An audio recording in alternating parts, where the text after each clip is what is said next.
Трябва да свържете продукта към интернет, което се случва благодарение на дистанционното, което е включено в комплекта.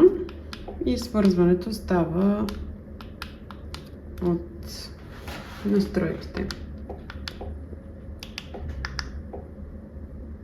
Ето така, тук може да свържете.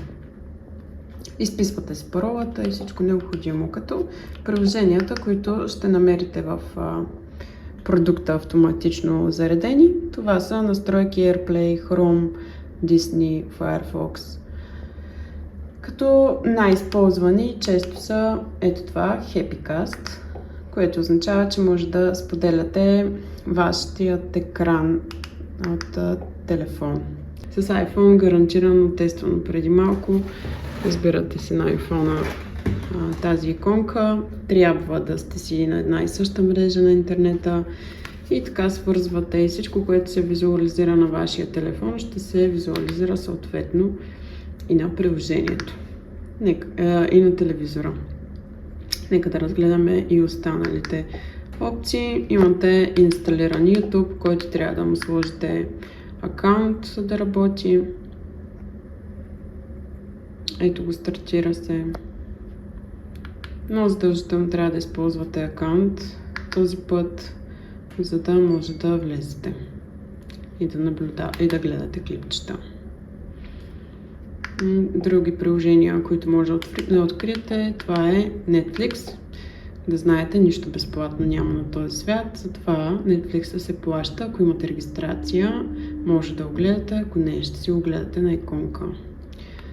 Както знаете, Chrome, как може да го използвате и за какво да ви бъде полезен. Можете да изпишете, например, някой, вижте, тук имате в търсачката да пишете. Има много филми безплатни, нали, като браузър да ги гледате, филми, OVO и така нататък. Може да си откриете, няма да им правим реклама в момента.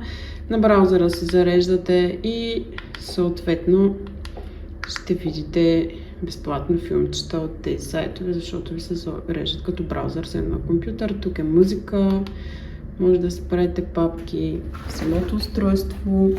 Има възможност за... Само да видя къде беше флашка. Ето тук. Отзад се монтира. Може да свършите и чрез LAN. Не е задължително да бъде Wi-Fi, както е удобно за по-добра връзка. И отново стигам до Play Store.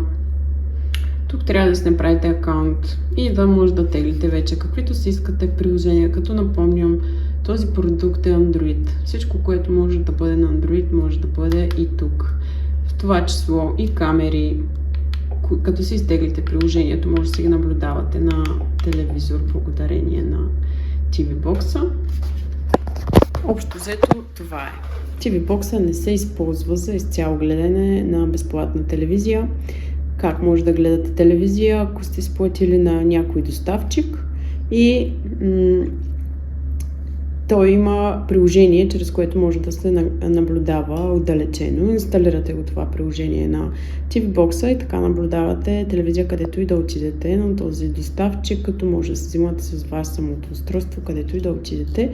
Много клиенти искат безплатна телевизия. Това не е TV Box за безплатна телевизия. Просто ви прави вашия телевизор смарт. Този, който телевизор демонстрирах преди малко, той е стар, може би колкото мен. И няма никакви функции. Нито YouTube, нито Android като цяло в операционната му система. Затова използвам TV Box, който е много добра цена, а всъщност ви е предпоставка да не закупувате друг телевизор, а да използвате стария си. Дано съм ви била полезна. Последвайте ни в нашия канал в YouTube за още видеа.